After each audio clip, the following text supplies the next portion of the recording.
قسم کی تعریفات اور حمد و ثنا اللہ مالک الملک کے لیے ہیں جو تمام کائنات کے خالق مالک اور رازق ہیں، جو اپنے بندوں پر بے شمار انعامات کرنے والے ہیں، جو ہمیشہ سے ہیں اور ہمیشہ ہی رہیں گے، نہ جن کی ذات میں کوئی شریک ہے نہ جن کی صفات میں کوئی شریک ہے۔ حمد و ثنا کے بعد لاکھوں کروڑوں درود و سلام ہوں اس ہستی اقدس و مقدس پر کہ جن کا نام نامی اور اسم گرامی حضرت محمد الرسول اللہ صلی اللہ علیہ وآلہ وسلم ہے، جنہیں تمام کائنات کا ہادی، رہنما، مقتدا، پیشوا، رہبر، امام بنا کر بھیجا، اور جن کے قلب اطہر پر اللہ رب العزت نے اپنی آخری کتاب حمید کو نازل فرمایا۔ حمد و ثنا اور درود و سلام کے بعد لاکھوں رحمتیں ہوں آپ کے صحابہ پر، امت کے شہداء پر، واعظین پر، مبلغین پر، محدثین پر، مصنفین پر، کہ جن کی وجہ سے اسلام ٹھیک اور مکمل حالت میں ہم تک پہنچا۔ معزز سامعین گرامی قدر، جنگ جمل کے حوالے سے گفتگو پچھلے جمعے میں جاری تھی کہ جس وقت سپاہیوں کو یہ پتہ چل گیا کہ صلح کے اوپر اتفاق ہو چکا ہے اور طلحہ و زبیر اور امی عائشہ حضرت قعقاع کے موقف کے ساتھ متفق ہو گئے ہیں کہ واقعی حضرت علی کے ہاتھوں کو مضبوط کرنا چاہیے، اگر آپ ایک قاتل کو اس کے قبیلے کی مضبوطی کی وجہ سے فی الفور اس کا قصاص نہیں لے رہے تو علی بھی فی الفور قصاص نہ لینے میں حق بجانب ہے۔ دونوں طرف صلح کی خوشی پھیل چکی تھی۔ رات کے وقت آپ کے سامنے یہ بات رکھی، اب سپاہیوں کو یہ بات معلوم ہو گئی کہ ان دونوں کا تو اتفاق ہو گیا ہمارے قتل کے اوپر، یہ دونوں تو آپس میں متفق ہو گئے کہ ایک دوسرے کو مضبوط کر کے ہمیں قتل کریں گے۔ ان 12 منافقین نے رات کے اندھیرے میں طلحہ و زبیر کے لشکر کے اوپر حملہ کیا۔ انہوں نے سمجھا حضرت علی نے حملہ کیا، اور جب جوابی حملہ ہوا حضرت علی کے کان میں عبداللہ ابن سبا سپاہی یہودی نے یہ بات کہی کہ طلحہ و زبیر نے حملہ کیا۔ یہ ساری بات پچھلے جمعے میں اس کا دباچہ، اس کا مقدمہ یہاں تک آپ کے سامنے بات رکھی تھی۔ اب بات یہ ہے کہ اگرچہ ان جنگوں کے اندر مارے جانے والوں کی تعداد کے اندر مبالغہ موجود ہے، لیکن صحیح روایات کے اندر جو تعداد آتی ہے وہ تقریباً 700 سے 1000 کے قریب جنگ جمل میں جو شہید ہوئے۔ اور یہ بات بھی یاد رکھیے، یہ حضرت علی کا قول ہے۔ آج آپ نے بہت چند اہم نقطے سمجھنے ہیں۔ یہ عجیب و غریب فلسفہ معاشرے کے اندر مشہور کیا جاتا ہے کہ حضرت علی کے خلاف جس نے تلوار اٹھائی نعوذ باللہ وہ جہنمی ہے۔ یہ خاص مکتبہ فکر کی طرف سے، روافض کی طرف سے امت کے اندر یہ پروپیگنڈا کیا جاتا ہے کہ کسی جنتی کے خلاف تلوار اٹھائی جائے، کسی شہید کے خلاف تلوار اٹھائی جائے تو نعوذ باللہ وہ جہنمی ہے۔ آئیے آپ نے فیصلہ کرنا ہے، آپ نے بتلانا ہے۔ بے شک یہ 1000 لوگ بھی شہید ہوئے، لیکن ان میں سے جو بہت قیمتی 2 لوگ شہید ہوئے، ایک طلحہ تھے، ایک زبیر تھے۔ آپ مجھے بتلائیے، آپ بتلائیے حضرت طلحہ عشرہ مبشرہ میں سے ہیں کہ نہیں ہیں؟ ایک ہی حدیث کے اندر 10 بندوں کو نبی کریم صلی اللہ علیہ وسلم نے جنت کی بشارت دی۔ ابو بکر جنتی، عمر جنتی، عثمان جنتی، علی جنتی، طلحہ جنتی، زبیر جنتی، سعد جنتی، سعید جنتی، ابو عبیدہ جنتی۔ ایک حدیث میں 10 بندوں کو خوشخبری اللہ کے نبی سنا رہے۔ آج تک کسی اہل سنت نے، کسی ایک اہل سنت نے اس حدیث کی بنیاد کے اوپر یہ کبھی حضرت علی پہ تان کیا کہ حضرت طلحہ تو عشرہ مبشرہ میں سے ہیں، حضرت طلحہ کو جو شہید کر رہے ہیں، یعنی بندے سے مراد نہیں ہے، بندوں کا انجام تو اللہ کی سپرد ہے، اور یہ بات حضرت علی کے قول سے بھی ثابت ہے۔ لیکن کیا طلحہ کو حضرت علی کے لشکریوں نے شہید کیا تھا کہ نہیں تھا؟ کیا تھا۔ اس کا مطلب یہ نعوذ باللہ حضرت علی کسی ایک اہل سنت نے یہ عقیدہ اپنایا ہو کہ چونکہ اس کو اللہ کے نبی نے شہید کا ہے، اس کو جنت کی بشارت دی۔ آپ کو پتا نا طلحہ کے بارے میں نبی کریم نے کیا کہا تھا؟ احد کے میدان کے اندر حضرت طلحہ کو 50 کے قریب زخم آئے، مختلف روایات ہیں 30 34 50 کے قریب زخم آئے، انگلیاں کٹ گئی۔ نبی کریم صلی اللہ علیہ وسلم کے دفاع کے اوپر حملہ شدید تھا احد کے میدان کا، آپ کو پتا۔ تو نبی کریم صلی اللہ علیہ وسلم نے کہا تھا اللہ کی قسم طلحہ تو نے اپنے اوپر جنت کو واجب کر لیا۔ یہ وہ طلحہ ہیں، آپ بتلائیے، آپ یہ شہید ہیں۔ نبی کریم صلی اللہ علیہ وسلم احد کے پہاڑ کے اوپر کھڑے ہیں، کہہ رہے ہیں ہرا ٹھہر جا. ہرا کے پہاڑ کے اوپر کھڑے ہیں. احد کے پہاڑ کی حدیث دوسری ہے. ہرا کے پہاڑ کے اوپر کھڑے ہیں اور کہہ رہے ہیں ٹھہر جا, تیرے اوپر ایک نبی ہے, ایک صدیق ہے اور باقی سارے شہید ہیں. کون کون پہاڑ کے اوپر تھے بتائیے؟ علی پہاڑ کے اوپر, علی کو بھی شہید کہا جا رہا ہے, علی کو بھی جنتی کہا جا رہا ہے. طلحہ بھی پہاڑ کے اوپر, ان کو بھی شہید کہا جا رہا ہے, ان کو بھی جنتی کہا جا رہا ہے. زبیر پہاڑ کے اوپر, ان کو بھی شہید کہا جا رہا ہے. ایک صدیق تو وہ تو ابو بکر صدیق ہے. عمر, علی, طلحہ, زبیر اسی پہاڑ کے اوپر کھڑے ہیں. ایک ہی حدیث کے اندر چاروں کو جنت کی بشارت اور شہادت کا درجہ مل رہا ہے. آپ بتلائیے کسی اہل سنت نے آج تک یہ عقیدہ گڑا ہے کہ طلحہ شہید تھے تو علی نعوذ باللہ باطل ہو گئے؟ کسی نے نہیں گڑا. لیکن آپ روافض نے یہ عقیدہ گڑ لیا کہ علی کی یہ مناقب ہے, علی کے یہ فضائل ہیں, علی کی یہ شان ہے, علی جنتی. ہم مانتے ہیں 4 ماہ سے سیرت علی اور ان کے مناقب اور فضائل کو بیان کر رہے ہیں. لیکن کیا ان کے جنتی ہونے, ان کے شہید ہونے کی وجہ سے ان کے خلاف جو سیاسی اختلافات صحابہ میں پھیلے, ان کی وجہ سے صحابہ نعوذ باللہ جہنمی ہو گئے؟ یہ فلسفہ روافض کا گڑا ہوا اس باطل اور گندے فلسفے کو آج آپ نے دفن کر کے جانا. جی علی سے جو جنگ لڑتا ہے وہ باطل ہوتا ہے, علی سے جو جنگ لڑتا ہے وہ کافر ہوتا ہے, علی سے جس نے جنگ لڑی وہ جہنم میں چلا گیا. حضرت طلحہ شہید ہوتے ہیں اور یہ بات بھی جھوٹ ہے کہ طلحہ کے گھٹنے کے اوپر جو تیر لگا وہ مروان ابن حکم نے چلایا تھا. یہ بھی جھوٹ ہے صحابہ کو مجروح کرنے کے لیے. کسی اور کا تیر لگا, زہر آلود تھا, خون بہا. آپ بتلائیے حضرت علی کا موقف بتلائیے, حضرت علی کا.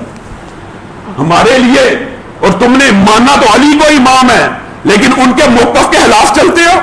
حضرت طلحہ کا بیٹا پہلا جو حضرت علی کے پاس آیا, حضرت علی کھڑے ہوئے, اس کا استقبال کیا, اس کو سینے سے لگایا, اس کو خلت عطا کی, حکم دیا طلحہ کا جتنا مال جنگ کے اندر قبضے میں آیا اس کے بیٹے کو لٹا دیا جائے. بیٹا اب رو رہا ہے. علی آپ کیا کر رہے ہیں؟ کل ہمارے باپ کو شہید کیا, آج ہمیں گلے سے لگاتے ہیں, آج ہمیں عزت دیتے ہیں, ہمیں اپنی توہین محسوس ہو رہی ہے, آج ہمارا مال واپس کر رہے ہیں, آج ہم پہ احسان کر رہے ہیں, ہمیں شرمندگی ہو رہی ہے. حضرت علی کی آنکھوں میں آنسو آئے. کہا اللہ کی قسم تیرے اور میرے باپ کے بارے میں قرآن میں یہ آیت ہے, اور سنو علی کا موقف کیا ہے. تم نے علی کے خلاف جس نے جنگ لڑی نعوذ باللہ اس کو جہنمی بنا دیا. اللہ کے رسول اس کو شہید کہہ رہے ہیں, اللہ کے رسول اس کو جنتی کہہ رہے ہیں, اللہ کے رسول کہہ رہے ہیں اس کے اوپر جنت واجب ہو گئی ہے. اور علی کا موقف کیا ہے؟ وَنَزَعْنَا مَا فِي صُدُورِهِم مِّنْ غِلٍّ إِخْوَانًا عَلَىٰ سُرُرٍ مُتَقَابِلِينَ. طلحہ بیٹے یہ آیت میرے اور طلحہ کے بارے میں ہے کہ کل قیامت کے دن مومن جنت کے اندر ایک دوسرے کے سامنے گاؤں تکیے لگا کر خوبصورت مسہریوں کے اوپر بیٹھ کر, خوبصورت سونے چاندی کی چارپائیوں کے اوپر بیٹھ کر ایک دوسرے کو دیکھ کے مسکرا رہے ہوں گے, اور دنیا کے اندر جتنے ان کے درمیان اختلاف ہوں گے اللہ جنت میں انہیں ختم کر دے گا. بیٹا حضرت علی کا یہ موقف سنتا ہے, اس کے دل کو اطمینان پہنچتا ہے. پاس ایک خارجی بیٹھا ہے, کہتا ہے علی کیا کہتے ہو, کل ہمیں ان کے خلاف لڑوایا. علی نے کہا جھوٹ بولتے ہو, میں نے نہیں لڑوایا. اچانک فتنہ فساد پھوٹ پڑا, جھوٹ بولتے ہو. کہا کل ان کے ساتھ لڑوایا, ان کے اوپر تلواروں کو چلوایا. آج قرآن کی آیت پیش کرتے ہو کہ تم دونوں جنت میں چلے جاؤ گے. اگر تم دونوں نے جنت میں جانا تو ہمارا کیا بنے گا؟ یہ آیتیں تمہارے لیے. اللہ کی قسم حضرت علی کا وہ تاریخی جواب ہے. کہا اگر قرآن کی یہ آیت میرے اور طلحہ کے بارے میں نہیں ہے کہ جنت میں جتنے دلوں کے کینے ہوں گے ختم ہو جائیں گے, تو بتائیے دنیا میں کون سے 2 مومن ایسے ہو سکتے ہیں جس کے بارے میں یہ آیت نازل, یہ میرے اور طلحہ کے بارے میں ہے. اور حضرت زبیر کی شہادت عظیم سانحہ جنگ جمل کا آپ کے سامنے یہ بات رکھ چکے ہیں کہ حضرت علی کے قاصد نے حضرت طلحہ اور زبیر اور امی عائشہ کے سامنے جب مناظرہ کیا, اس بات کے اوپر ان کو قائل کر لیا کہ ان کا موقف درست نہیں ہے، علی کو مضبوط کرنا چاہیے. موقف درست ہونا الگ بات ہے، لیکن اس موقف درست ہونے کی وجہ سے جن صحابہ نے آپ کے خلاف سیاسی اختلاف کی وجہ سے جنگ لڑی، نعوذ باللہ وہ جہنم میں چلے گئے. یہ عقیدہ، اس عقیدے کو دفن کرنا ہے. معاشرے کے اندر اس عقیدے کی وجہ سے صحابہ کے اوپر طعن و تشنیع کے ڈونگرے برسائے جاتے ہیں. حضرت زبیر، کون زبیر؟ عمر بن جرموز نے حضرت زبیر کو شہید کیا. شہید کر کے ان کا سر کاٹ کے حضرت علی کے خیمے کے باہر کھڑا ہے. کس وجہ سے کھڑا ہے؟ عمر بن جرموز کس وجہ سے کھڑا ہے؟ سنیے علی کا عقیدہ کیا ہے. علی آپ کے بڑے دشمن کی گردن کو لے آیا. کس لیے آ کے کہہ رہا ہے؟ تاکہ انعام ملے، تاکہ اکرام ملے، تاکہ تعظیم ملے. علی کا بڑا دشمن مار کے آیا ہوں. حضرت علی نے کہا کس کی گردن لائے ہو؟ کہا زبیر کی گردن لے کے آیا ہوں. حضرت علی نے کہا اللہ کی قسم، زبیر کے قاتل کو جہنم کی بشارت دے دو، کیونکہ میں نے اپنے کانوں سے سنا ہے نبی کریم صلی اللہ علیہ وسلم نے کہا تھا ہر نبی کا ایک حواری ہوتا ہے اور میرا حواری زبیر. حضرت زبیر کی تلوار کو دیکھا، آنکھوں میں آنسو آ گئے. کہا عمر بن جرموز کو جہنم کی بشارت دے دو. یہ وہ تلوار ہے جس نے نبی کے چہرے سے مشکلات کو ہٹایا تھا. یہ وہ تلوار ہے جو نبی کے سامنے ہمیشہ کھڑی رہی کہ نبی کے اوپر کوئی مشکل آئے گی یہ تلوار سب سے پہلے اٹھے گی. اور آپ کے سامنے صحیح حدیث، صحیح روایت رکھ رہا ہوں. حضرت زبیر اسلامی طریق کے وہ پہلے سپاہ سالار ہیں، پہلے اسلامی طریق کے جنہوں نے اسلام کی خاطر سب سے پہلے اپنی تلوار کو بے نیام کیا تھا. کس دن؟ پتہ ہے جس دن لوگ ڈرتے تھے، جب کفار مکہ کا ہول تھا، جب قریش مکہ کا ہول تھا. ایک دن یہ افواہ پھیل گئی نبی کریم صلی اللہ علیہ وسلم فوت ہو گئے. نبی کریم کو شہید کر دیا کفار مکہ نے. حضرت زبیر وہ پہلے مسلمان ہیں جنہوں نے تلوار کو بے نیام کیا اور للکارتے ہوئے قریش مکہ کی طرف بڑھے اور کہا زبیر کے ہاتھ سے کوئی کفار مکہ میں سے نہیں بچے گا جب تک زبیر کے جسم میں جان باقی ہے. نبی کریم سامنے سے آ رہے، کہا زبیر یہ کیا؟ ہم تو ابھی محکوم ہیں، ہم تو ابھی مکہ میں ہیں، ہماری تو ابھی ریاست قائم نہیں ہوئی، ہماری تو ابھی سلطنت، ہماری تو ابھی سلطہ قائم نہیں ہوا، آپ تلوار کو بے نیام کر رہے ہیں. کہا اللہ کے رسول آپ کی شہادت کی اطلاع ملی تھی. نبی کریم مسکرانا شروع ہو گئے. کہا اچھا تو کیا کرتا؟ کہا اللہ کی قسم خون کے آخری قطرے تک آپ کے قاتلوں کو مارتا رہتا. یہ وہ پہلے ہیں جنہوں نے اسلام کے لیے اپنی تلوار کو بے نیام کیا. پہلے آئیے بتلائیے کون بائی کا لال ہے جو اس فضیلت سے انکار کر دے. بدر کے اندر یہ زبیر وہ ہیں، بہت بڑا کافر تھا، اس کے مختلف نام آتے، بہت بڑا جنگجو تھا. اس نے پورے کا پورا لوہے کا لباس پہنا ہوا تھا، ایک آنکھ ننگی کی ہوئی، اس میں سے دیکھ کے لڑتا تھا، مسلمانوں کو مارتا تھا. حضرت زبیر کو غصہ آیا، یہ ابو ذات کرش یہ کیا ہے، میں اس کی جان نہیں چھوڑوں گا. نیزہ پکڑا، اتنی دور سے اس کی آنکھ کا نشانہ لیا، پورے لوہے کے بدن کے اوپر صرف ایک سوراخ تھا. زبیر نے تاک کے نشانہ مارا، آنکھ سے نیزہ نکلا، سر کو کراس کر گیا. نبی کریم صلی اللہ علیہ وسلم نے وہ نیزہ اپنے پاس رکھا.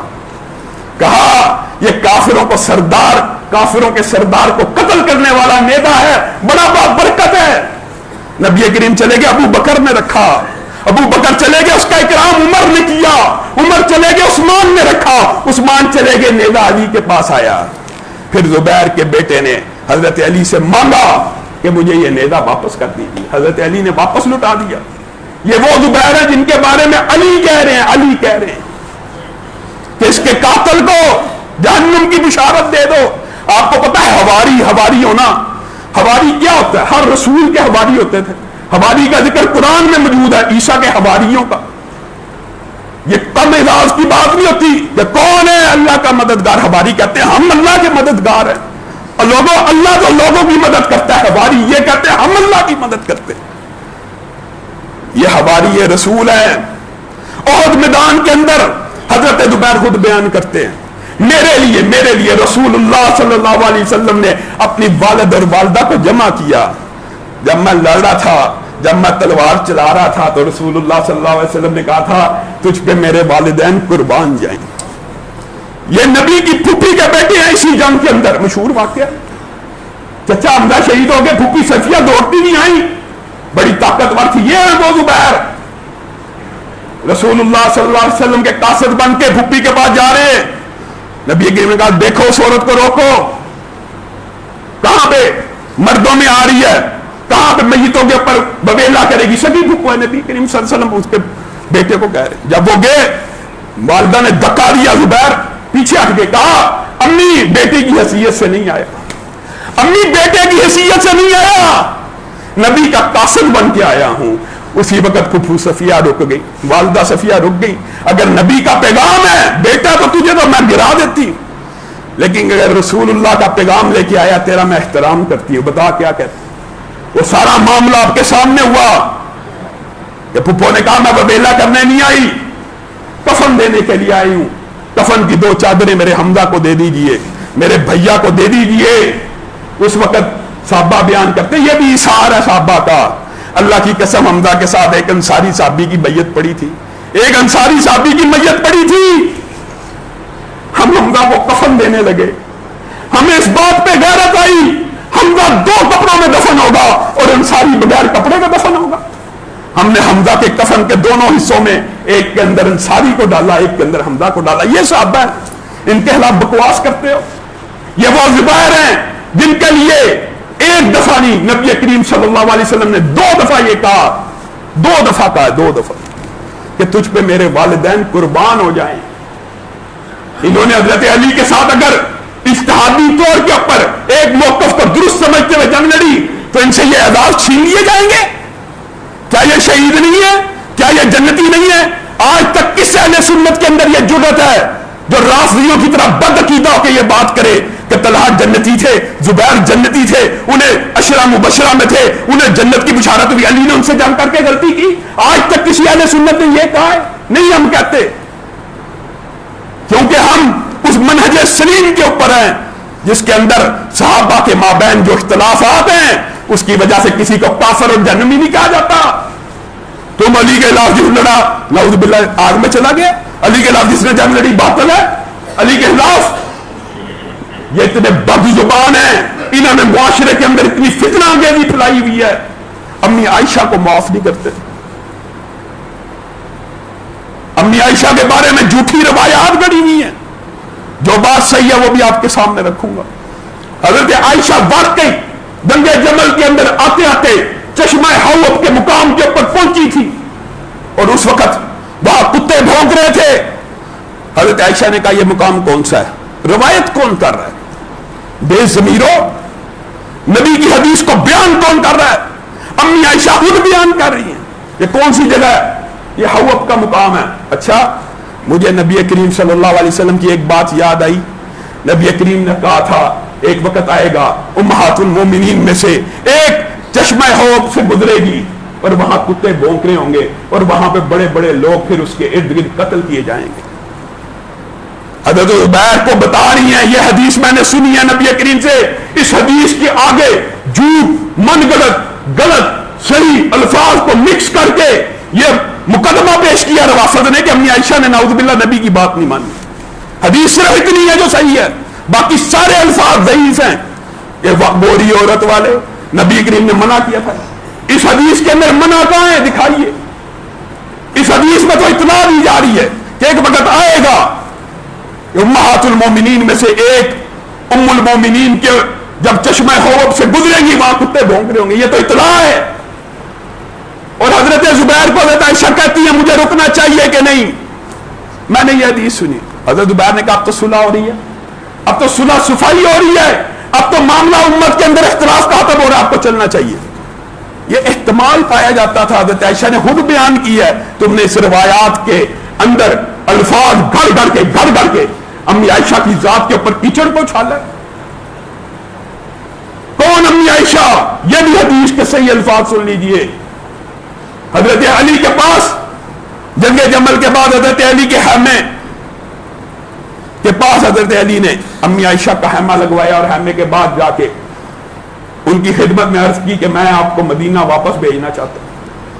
حضرت عائشہ نے اپنے صحابہ اور اس وقت لشکر کے لوگوں کو یہ بات کہی، اللہ کی قسم علی کا میرا جو سسرالی تعلق ہوتا ہے رشتہ داری کے اندر جو معاملات ہوتے ہیں صرف وہ معاملات تھے، میرے علی کے ساتھ کوئی اختلاف نہیں تھا، اور علی کے اختلاف اور میرے اختلاف کی وجہ سے آپس میں ایک دوسرے کی گردنیں نہ کاٹنا۔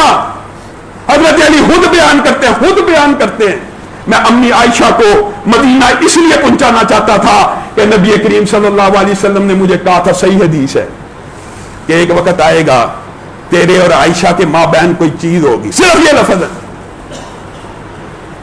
حضرت علی خود کہتے ہیں میں نے نبی کریم صلی اللہ علیہ وسلم کو کہا پھر تو میں بڑا بدبخت ہو گیا، پھر تو میں تباہ ہو گیا کہ میں امی عائشہ اور میرے ماں بہن کوئی چیز ہوگی اختلاف کی، اگر اللہ کے رسول ایسا وقت آ جائے میں کیا کروں؟ نبی کریم صلی اللہ علیہ وسلم نے کہا تھا اے علی تو نے اس وقت امی عائشہ کو مدینہ میں پہنچا دینا، صحیح حدیث کے الفاظ ہیں۔ حضرت علی نے کیسا اکرام کیا، اللہ کی قسم دوران جنگ شہادت بھی ہو سکتی تھی، روکا، منع کیا، ان کو مدینہ عزت و احترام سے بھیجا، اور الفاظ کیا کہ ارے واپس یہ سبائی یہ مسلمان صحابہ کے خلاف بکواس کرنے والے، ان کو حضرت علی کا موقف ہی نہیں پتا۔ حضرت علی جنگ کے بعد علل اعلان اپنے صحابہ کے سامنے یہ بات کہہ رہے ہیں کاش علی آج سے 20 سال پہلے مر گیا ہوتا۔ یہ تمہیں نظر نہیں آتا؟ پچھتاوا، مسلمانوں کے خلاف تلوار اٹھانے کا پچھتاوا۔ امی عائشہ کہتی ہیں کاش میں ان صحابہ میں سے ہوتی جو کنارہ کش ہو گئے تھے، دونوں طرف پچھتاوا ہے۔ امی عائشہ کہہ رہی کاش میں ان صحابہ میں سے ہوتی جو اس معاملے سے کنارہ کش ہو گئے تھے، اور حضرت علی کہہ رہے ہیں کاش میں 20 سال پہلے ہی شہید ہو گیا ہوتا، میں 20 سال پہلے اس دنیا کو چھوڑ چکا ہوتا۔ کون امی عائشہ جن کے بارے میں حضرت علی، حضرت عمار دوران جنگ مخالفت کے اندر بھی یہ کہہ رہے ہیں، عائشہ یہ حضرت علی اور عمار کہہ رہے ہیں، یہ نہیں انہوں نے سننا، عائشہ نبی کی دنیا میں بھی بیوی ہیں اور آخرت میں بھی بیوی ہیں، دوران جنگ کہہ رہے ہیں دنیا میں بھی بیوی ہیں اور آخرت میں بھی بیوی ہیں۔ ہاں تمہیں آزمایا جا رہا ہے، حضرت عمار کے یہ لفظ موجود ہیں، امی عائشہ کی شان فضیلت ہے، دنیا میں بھی نبی کی بیوی آخرت میں بھی بیوی ہیں، لیکن میرے بھائیوں تمہیں ان کے لیے آزمایا جا رہا ہے کہ تم علی کی اطاعت کرتے ہو، علی کی خلافت میں بیعت کرتے ہو کہ نہیں۔ یہ الفاظ تھے، لیکن کس نے یہ کہا کہ علی کے جو خلاف ہوگا وہ جہنم میں چلا جائے گا؟ یہ عقیدہ کہاں سے آیا؟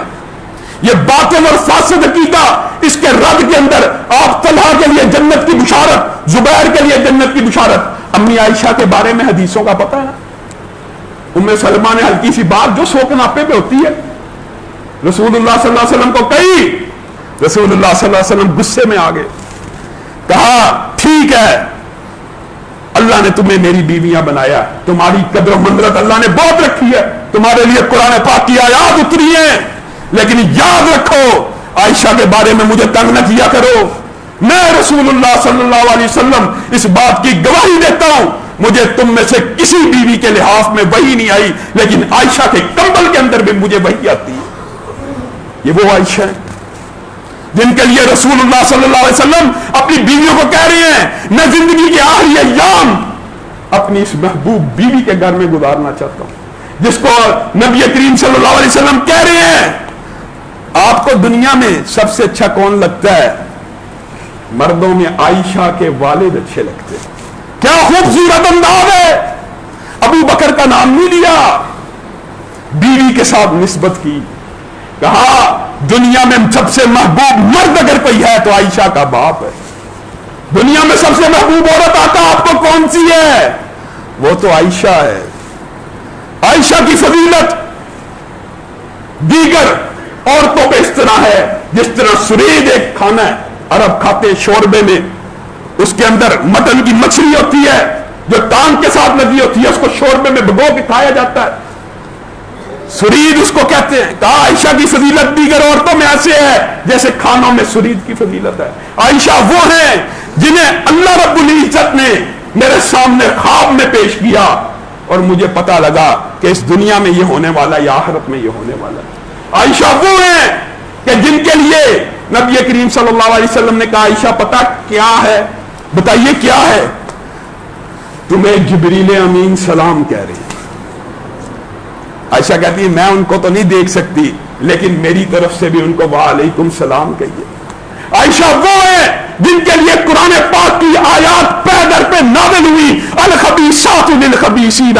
یہ وہ عائشہ ہیں کہ جن کے لیے اللہ نے یہ مقدمہ نازل کیا کہ نبی کی بیوی پہ تان کرنے والوں سنو, نبی اگر پکیزہ ہے تو اس کی بیوی بھی پکیزہ ہے.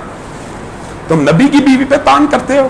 اور لوگوں یہ فتنہ, یہ فلسفہ, یہ باطل عقیدہ اللہ کی قسم روافظ کا گڑا ہوا ہے, سبائیوں کا گڑا ہوا ہے, یہودی لابی کا گڑا ہوا ہے کہ نبی کریم کے صحابہ بھی برے, نبی کریم کے سسر بھی برے, نبی کریم کے دماغ بھی برے, نبی کریم کی بیویاں بھی بری. یہ کہاں سے عقیدہ ہے؟ یہ گندا باطل فاسد عقیدہ. کس لیے؟ حضرت علی کے خلاف جو تھا جی جہنمی ہے نعوذ باللہ.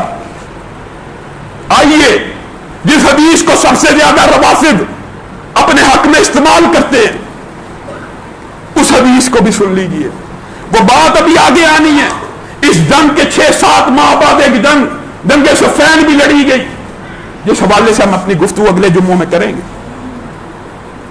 اس جنگ کے حوالے سے ایک حدیث روافض نے, حدیث صحیح ہے لیکن جس طرح اس کو مینپولیٹ کیا اپنے حق میں, عمار کو فیا باغیہ قتل کرے گا, عمار حضرت عمار کو فیا باغیہ قتل کرے گا.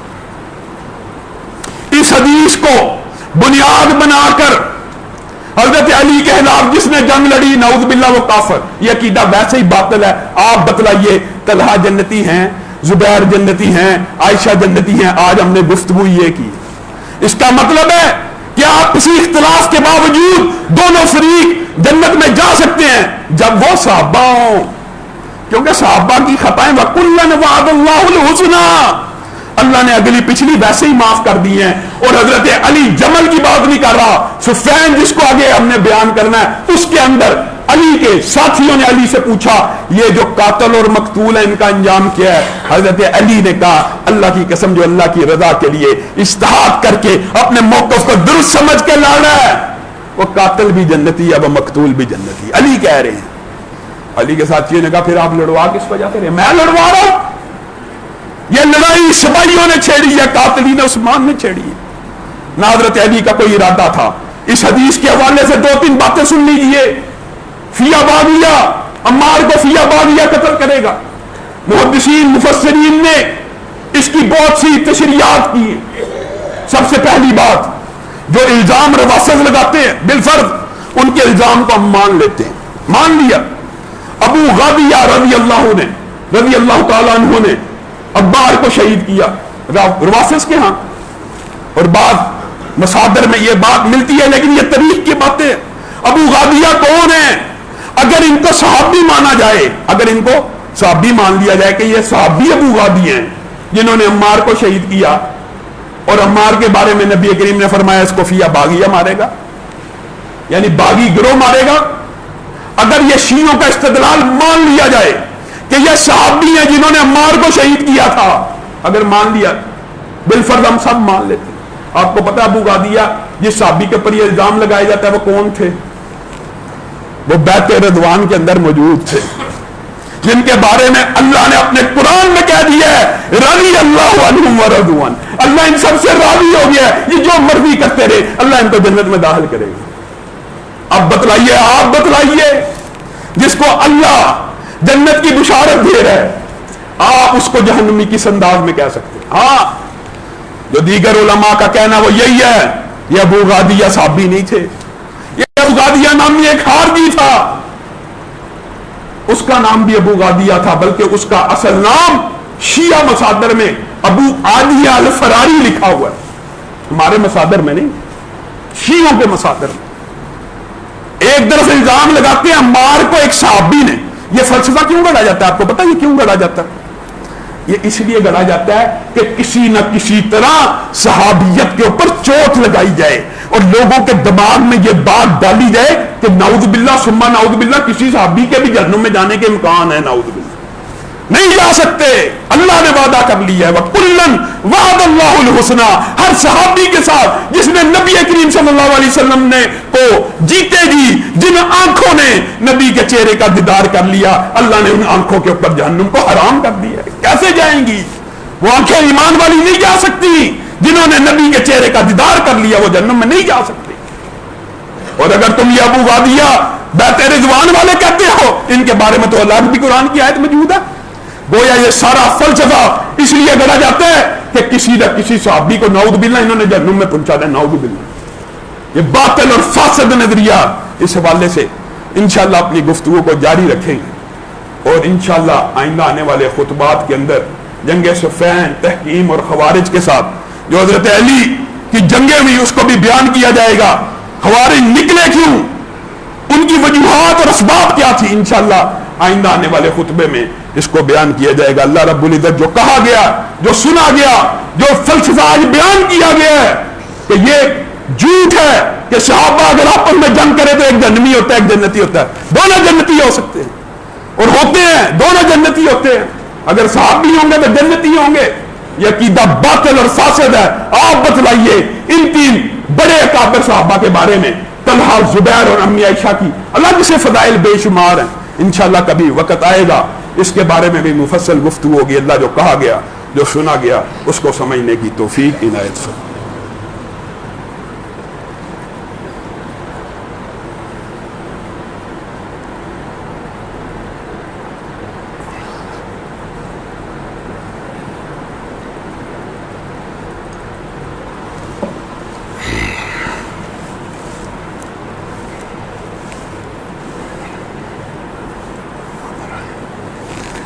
کرنا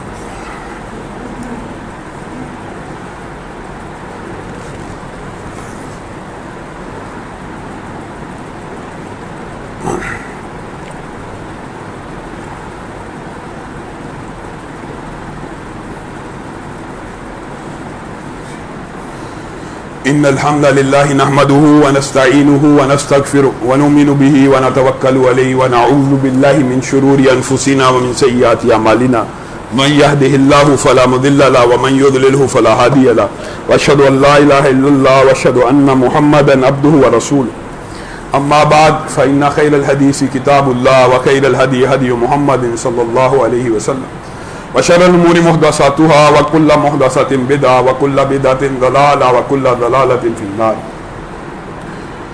معزز سامعین گرامی قدر, آپ کے سامنے آج ایک نہایت اہم مسئلے کی طرف اور موضوع کی طرف نشاندہی کرنی. آپ کے سامنے اس ملک کے اندر لبرل مافیا, محبتی مافیا, سیکولر مافیا, ملحد مافیا, گستاخ مافیا ایک عرصے سے مسلمانوں کے خلاف انتہائی غلیظ الفاظ میں, اسلام کے خلاف انتہائی غلط انداز میں پراپوگنڈا کرتا ہے. اور جب اس کو اسلام کی کوئی شک اور اللہ کے قرآن کی کوئی شک یا نبی کی حدیث کی کوئی بات اپنے عقل کے خلاف لگتی ہے تو وہ یہ سمجھتا ہے اگر میں نے اعلان اللہ رسول کے خلاف بات کی تو لوگ میرا گریبان پکڑ لیں گے. میں کس کے خلاف بات کروں؟ مولوی کے خلاف, اسلام پسند کے خلاف. یہ مولوی عورت کو گھر سے نکلنے نہیں دیتا, مولوی عورت کے پردے کا حکم دیتا ہے, مولوی یہ بات کہتا ہے. جو اللہ رب العزت احکامات قرآن پاک میں کہہ رہے ہیں اس کا الزام مولوی کے اوپر. آپ بتلائیے آج تک کسی محبتی مافیا کے ایجنٹ کا سوشل میڈیا اکاؤنٹ اٹھائیے. نیوزی لینڈ کے اندر مسلمانوں کی شہادتیں ہوئی, کسی نے ایک جملہ لکھا ہو, 50 لاکھ مسلمان ذبح ہو گئے. اس لبرل سیکولر مافیا نے ایک جملہ لکھا ہو مذمت کا, ایک جملہ. یہ ہمیں انسان ہی نہیں سمجھتے. مسلمان سمجھنا تو دور کی بات ہے, ایک سیکولر مافیا کی بڑی ایجنٹ وہ سوشل میڈیا پہ لکھتی ہے پاکستان کے مسلمان کو کیا تکلیف ہو رہی ہے نیوزی لینڈ کے مسلمانوں کی شہادت پر. یہ پاکستان کے مسلمان کیوں اتنی حساسیت کا مظاہرہ کر رہے ہیں؟ یہ ان کا طرز عمل ہے, یہ ان کی سوچ ہے, یہ ان کی فکر ہے. میں آپ کے سامنے جو بات رکھنے والا ہوں آپ نے اس کو سمجھنا ہے, اس کے اوپر غور کرنا ہے. ہم نے ہر دور میں، ہر وقت میں، ہر لمحے میں، جب تک زندہ ہے آج تک اور جب تک زندہ رہیں گے، ماورائے عدالت قتل کی مذمت کرتے رہیں گے۔ ہم نے کی ہے کہ نہیں کی؟ ذیشان کے اوپر ہمارا سارے کا سارا مقدمہ کیا تھا کہ آپ اس کو ماورائے عدالت قتل نہیں کر سکتے، اگر مجرم عدالتوں کو پیش کرو یا عدالتوں کو تالے لگا دو۔ ہم مذہبی لوگ ماورائے عدالت قتل کی سپورٹ کیسے کر سکتے ہیں جب سے سب سے زیادہ نشانہ مذہبی طبقہ ماورائے عدالت قتل کرے؟ ہم شدت پسندی کی حمایت کیسے کر سکتے ہیں جبکہ شدت پسندی کا شکار میں آپ کے سامنے، میرا خیال میں اس کا سب سے زیادہ متاثر انسان، میرے والد کو شدت پسندوں نے شہید کیا، بڑے بھائی عطا الرحمان ثاقب کو شدت پسندوں نے شہید کیا، آئے روز مجھے دھمکیاں ملتی ہے، برادر اکبر کو دھمکیاں ملتی ہے۔ ہم تو خود شدت پسندی کا شکار ہیں، ہم شدت پسندی کی حمایت کیسے کر سکتے ہیں؟ نہیں، اللہ کی قسم خالد حمید کو قتل کیا، اس قتل کی مذمت ہے، مذمت ہے، مذمت ہے، اس کے قاتل کو قابل مذمت و مرمت سمجھتے ہیں۔ لیکن اگر یہ سیکولر اور لبرل مافیا یہ بات سمجھتا ہے، یہ بکواس کرتا ہے، قتل یونیورسٹی کا بچہ کرے، قتل یونیورسٹی کا بچہ کرے، سیکولر ادارے کا بچہ کرے، اور بند مدارس کر دو، بند دینی مدرسے کر دو، پھر ہم یہ بات کہیں گے، پھر ہمیں یہ بات کہنے پہ مجبور کیا جائے گا کہ مدارس بند نہیں ہوں گے، ان سیکولر اداروں کو بند کرو، یہاں پہ تمہاری تربیت گندی ہے، تم اپنی تربیت میں فیل ہوئے کہ بچے نے قتل کیا۔ ہم فیل ہوئے؟ مدرسے کے بچے نے قتل کیا ہے؟ آؤ ترین اٹھاؤ، حقائق کا جائزہ لو، تمہاری سیکولر یونیورسٹیز کے اندر تمہاری یونیورسٹی کے اساتذہ بچیوں کا ریپ کرتے ہیں، تمہاری سیکولر یونیورسٹیز کے اندر دو نوجوان ایک دوسرے سے محبت کرتے ہیں، ایک دوسرے کو قتل، ایک پہلے بندہ بچی کو مارتا ہے پھر خود بھی خودکشی کر لیتا ہے، مدرسے کے بچے ہیں۔ تمہارے یونیورسٹیوں کے اندر طالب علم اساتذہ کو قتل کرتے ہیں، تمہاری یونیورسٹیوں کے اندر طالب علم اپنی استانی کے ساتھ لاب و فیر چلاتے ہیں۔ بتائیے کون سے مدرسے کا بچہ ہے جس نے آج تک اپنے مدرسے کے استاد کو قتل کیا؟ بکواس کرتے ہو، قتل یونیورسٹی کا بچہ کرے، اور بند جناب جی یہ بڑی جی مدرسوں کو بند کر دینا چاہیے، کس وجہ سے؟ یہ دیکھے نہیں یونیورسٹی کے بچے نے خالد حمید کو قتل کر دیا، جس بندے کے اندر یہ صلاحیت نہیں کہ وہ عدل انصاف کے ساتھ موازنہ کر سکے، حقیقی تجزیہ کر سکے، قتل یونیورسٹی کا بچہ کر رہا ہے، اور بدلے میں بھی پورے کل میڈیا کے اوپر شور مچا ہوا تھا مدرسوں کو بند کر دو۔ وہ بچہ مدرسے سے فارغ ہے، وہ بچہ تمہاری یونیورسٹیوں سے، سیکولر اور ملحد یونیورسٹیوں سے۔ یہ بات بھی یاد رکھو، یہ بات یاد رکھو، اگر تم لبرل مافیا کے ایجنٹوں سمجھتے ہو تمہیں انسانی حقوق حاصل ہیں، تم ننگا پھرنا چاہتے ہو، تو یاد رکھو پھر اسلام پسندوں کو بھی یہ حق حاصل ہے، وہ حجاب کے ساتھ پھریں گے، وہ نظر نیچی کے ساتھ پھریں گے، وہ سر کے اوپر ٹوپی اور رومال رکھ کے پھریں گے۔ یہ حق تم کیسے چھین سکتے ہو؟ تم ان سیکولر اداروں میں، آپ کو نہیں پتا کیا میں جھوٹ کہہ رہا ہوں؟ یہاں پہ فنکشن ہوتے ہیں جس کے اندر عورتوں کے ایام کے دنوں کے مخصوص لباس کو، ان کے اوپر خون کے نشانوں کو یونیورسٹیوں کی دیواروں پہ چپکایا جاتا ہے کہ جی یہ کوئی ایسی بات نہیں، یہ کوئی مرد نہیں ہے، اس کے اندر بے شرمی اور فحاشی اور بغیرتی ہونی چاہیے۔ آپ بتلائیے کیا لاہور کے اندر لڑکیوں نے اپنے آلودہ کپڑوں کو دیواروں پہ سکولوں کے اندر چپکایا ہے کہ نہیں چپکایا؟ کیا یہ مذہبی بندے کا حق حاصل نہیں ہے بندہ اس کا بائیکاٹ کر دے؟ کیا ہمیں یہ حق حاصل نہیں ہے؟ کیا ہم مسلمان نہیں ہیں؟ کیا ہمارے حقوق نہیں ہیں؟ اگر ہماری ایک بچی پردے میں رہنا چاہتی ہے تو تمہارا اسکول کا ماسٹر بغیرت اس کو بے حجاب کس لیے کر رہا ہے؟ میں یہ بات پھر وہی بات، اس طرح کی جب ہم گفتگو کرتے ہیں ہمیں کہا جاتا ہے شدت پسند ہے۔ یہ کیا شدت پسندی ہے جی؟ کام تمہاری یونیورسٹیوں کے بچے کریں، اور یاد رکھیے میں اس قاتل کی حمایت نہیں کر رہا، لیکن اللہ کی قسم آپ کو قتل کے محرکات کا جائزہ لینا ہوگا۔ اس وجہ سے ہوا ہے، میں کہہ رہا ہوں اس وجہ سے ہوا ہے کہ پاکستان کے اندر آج تک کسی گستاخ رسول کو سزا نہیں ملی۔ اس بچے کے الفاظ جو یونیورسٹی کا پڑھا تھا، میں اس کا نمائندہ نہیں ہوں، میں اس کے خلاف ہوں۔ اسلام کسی بھی بندے کی جان کو اس طرح لینے کا اختیار کسی کو نہیں دیتا ریاست کے اندر، لیکن اس بچے کے الفاظ کیا پتہ؟ جب اس سے پوچھا گیا تو نے اس کو کیوں مارا, تو نے پولیس کا ساتھ کیوں نہیں, پولیس کے پاس کمپلینٹ کیوں نہیں کی؟ اگر یہ اسلام کے خلاف بکواس کرتا تھا, شاعر اسلام کے خلاف بکواس کرتا تھا, اسلام کی تعلیمات پردے حجاب کے بارے میں بکواس کرتا, تو نے عدالت اور پولیس کا ساتھ کیوں نہ لیا, تو نے وہاں درخواست کیوں نہیں دی؟ بچے کے جواب پتا کیا؟ یہ ہماری عدالتیں تو مجرموں کو چھوڑ دیتی. بتائیے آسیہ ملعونہ کو جس نے اقرار جرم کیا, ایس پی نے مجرم کہا, سیشن جج نے مجرم کہا, ہائی کورٹ نے مجرم کہا, سپریم کورٹ کی ایک پیشی میں جب تم گستاخ رسول کو بری کر دو گے, پھر ایسی فکر پیدا ہوگی قانون ہاتھ میں لینے کی کہ یہاں پہ انصاف نہیں ملنا, خود ہی انصاف کر دو. بتائیے اس سوچ اور فکر میں مدارس کا کیا قصور ہے؟ یہ سوچ اور فکر آپ نے پیدا کی ہے, آپ نے پیدا کی ہے. جے آئی ڈی کے اندر ذیشان ماورا عدالت ذیشان قتل ہوا. ایک لبرل مافیا کے بندے کا بیان بتلائیے جس نے ذیشان کے حق میں بیان دیا ہو. کیوں نہیں دیا؟ پتا انسان نہیں سمجھتے, یہ مولوی ہے, داڑھی رکھی ہوئی ہے, سنت رسول ہے, یہ دہشت گردی ہوگا. لوگوں کا عدالتوں کے اوپر سے اعتماد ختم تم لوگ کر رہے ہو, اور ذمہ دار مدارس ہے. مدارس تو اساتذہ کی احترام کی تربیت دینے والے ہیں. مدارس کے اندر تو یہ پڑھایا جاتا ہے کہ تمہیں ایک والد وہ ہے جو جنتا ہے اور ایک والد وہ ہے جو پڑھاتا ہے. کیا مدارس کے اندر خالد حمید کے حقوق کی بھی اگر کوئی جنگ لڑ سکتا تو اسلام لڑ سکتا ہے؟ لیکن جب تم ہر تمہارے گھر کے اندر بھی کوئی چیز ہونا جی مولوی ذمہ دار, مولوی ذمہ دار, ان کو فوبیا ہو گیا اسلام کا, ہر چیز کا ذمہ دار مولوی ہے. یہ عورتوں کی حقوق کی جنگ لڑنے والے ان بے غیرتوں کو اتنا اندازہ نہیں ہے. آج تک آپ بتلائیے کسی محبتی مافیا کے ایجنٹ نے آج تک عورتوں کے استحصال کا نعرہ لگاتے ہیں نا, عورتوں کا سب سے بڑا استحصال کیا ہے کہ عورت اپنے جسم کو بیچے, یہ سب سے بڑا استحصال ہے. کیا کسی محبتی مافیا کے ایجنٹ نے آج تک بازار حسن پہ پابندی کی بات کی ہے؟ نہیں کریں گے. یہ عورتوں کے استحصال کے خلاف ہے ہی نہیں. عورت قتل ہو جائے ہم آواز اٹھاتے ہیں کہ اس عورت کی جان بھی ایک مرد کی طرح پکیز ہے, اس کے قاتل کو سزائے موت دے دو. یہ بغیرت بکواس کرتے ہیں کیپٹل پنشمنٹ نہیں ہونی چاہیے.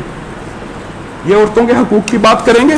اور ایک عجیب سائنسدان, نام نہیں لینا چاہیے لیکن بات آئی ہے تو کہہ دیتا, بعد میں لوگ کہتے ہیں علامہ صاحب آپ براہ راست نام لے لیتے ہیں. وہ پرویز ہود ٹی وی پر بیٹھ کے بکواس کر رہا ہے. کیا؟ اور جی امریکہ چاند پہ چلا گیا ہے اور مولویوں کے نماز کے مسئلے حل نہیں ہو رہے. آپ بتلائیے, آپ یہ کوئی عقل, کوئی اعتدال اور منصفانہ تجزیہ ہے کہ مولوی کا موازنہ امریکہ کے سائنسدان سے کیا جا رہا ہے؟ اور مذہبی ادارے کا اگر موازنہ کرنا ہے تو مغرب اور یورپ کے چرچ کے ساتھ کرو, ان کے مذہبی اداروں کے ساتھ کرو. آئیے مذہبی اداروں کے ساتھ آپ بتلائیے. میں کہتا ہوں یورپ اور امریکہ کے چرچوں کو چھوڑ دیجیے, مسلمان مدارس کے ساتھ بھی اگر آپ پاکستان کے مدارس اور مذہبی طبقے کا مقابلہ کریں گے, اللہ کی قسم آپ کو پاکستان میں سب سے بڑا شیخ الحدیث مل جائے گا, آپ کو پاکستان میں سب سے بڑا قرآن کا قاری مل جائے گا, آپ کو خوبصورت الفاظوں والے اور خوبصورت لہجوں والے قرآن مل جائیں گے.